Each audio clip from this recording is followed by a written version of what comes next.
melhores momentos para a gente colocar aqui. Mais cedo eu já tinha colocado a Genial Quest para o governo de São Paulo, que vai ser muito importante para os dois lados aí, para Flávio e também para Lula, através do Tarcísio de Freitas e do Fernando Haddad, mas agora saiu o que eu estava devendo, que era o que vem de São Paulo por cenário nacional. E a gente tem as artes já para a gente também comentar juntos aqui. A Genial Quest perguntou daquela forma estimulada, ou seja, ó, com Flávio Bolsonaro, Lula, Renan Santos, Romeu Zema, Ronaldo Caiado, Augusto Cury, Cabo Daciolo, todo mundo aí, em quem você votaria? Né? Isso no cenário de primeiro turno. E aí, o Flávio Bolsonaro levaria Lula para o segundo turno dentro do estado de São Paulo. Ele com 34% das intenções de voto, Lula com 30%. Renan Santos aparece em terceiro lugar, mas empatado com Romeu Zema e Ronaldo Caiado, os três aí com 3%. E os outros com 2%, 1% ou nem pontuaram. E também uma porcentagem muito grande, como tem sido de todos os estados, e isso reflete no cenário nacional também, de indecisos, branco, nulo, não sei votar. Aí passa dos 20%, chega a 23%, somando os dois números.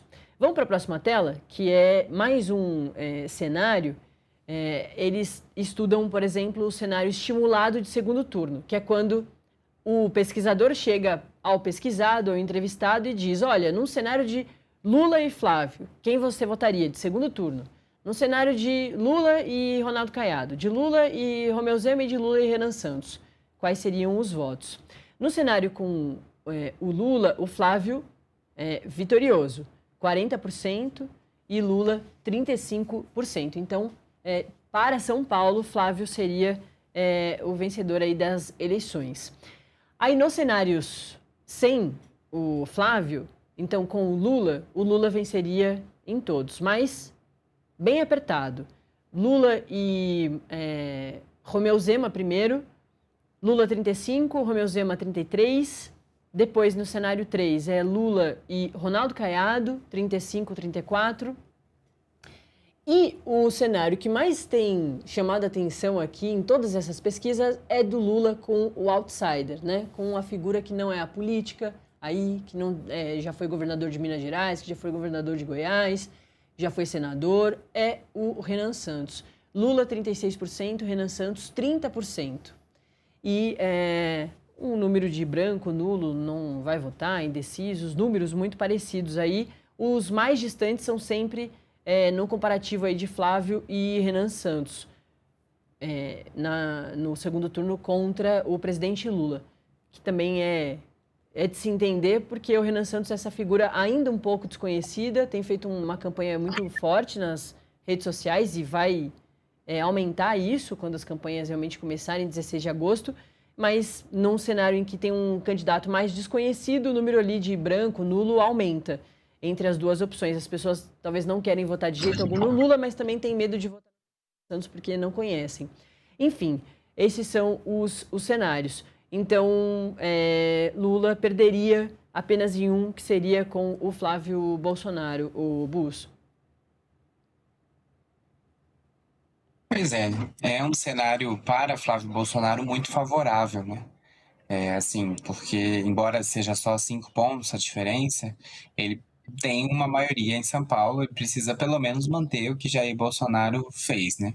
A grande questão é que hoje Flávio tem uma maioria menor, né? Mais enxuta do que Lula.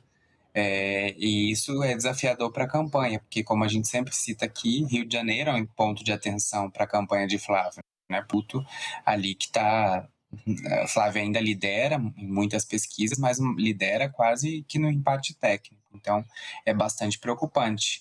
E São Paulo, com certeza, vai ser um grande divisor ali de águas. Foi em 2022, porque a gente sempre fala de Nordeste, de Sudeste, quando se trata de candidatos, mas São Paulo, como um todo, foi um divisor de águas para a campanha de Lula, porque se Lula não tivesse vencido na cidade de São Paulo, talvez ele não levasse a eleição, porque foi a diferença ali na cidade de São Paulo que ajudou e contribuiu muito para essa vitória embora apertada, uma vitória, né? Então, a campanha de Lula tem que trabalhar muito para, pelo menos, vencer ali na capital novamente, porque, de fato, o interior vota muito no bolsonarismo como um todo, é um eleitor que migrou nos últimos anos do PSDB para o bolsonarismo, então é um eleitor mais aguerrido em relação a Flávio, mais certo do voto em Flávio. Então, Lula precisa trabalhar ali as franjas da região metropolitana de São Paulo e São Paulo como um todo. É evidente, vai ter que trabalhar o interior também, mas se tratando de voto útil, voto às vezes para conseguir angariar apoio para diminuir essa distância de Flávio é investir bastante em São Paulo, na região metropolitana, porque ali é onde Lula pode crescer um pouco mais e talvez empatar com Flávio nesse resultado, não necessariamente numericamente, mas ali um empate técnico que hoje ainda não acontece, né? Porque 35-40, se você faz, são 2 pontos percentuais, Flávio lidera de fato. Então, Lula tem esse desafio, porque São Paulo, de novo, foi um diferencial em 2022 e, com certeza, vai ser um divisor de águas nessa eleição também.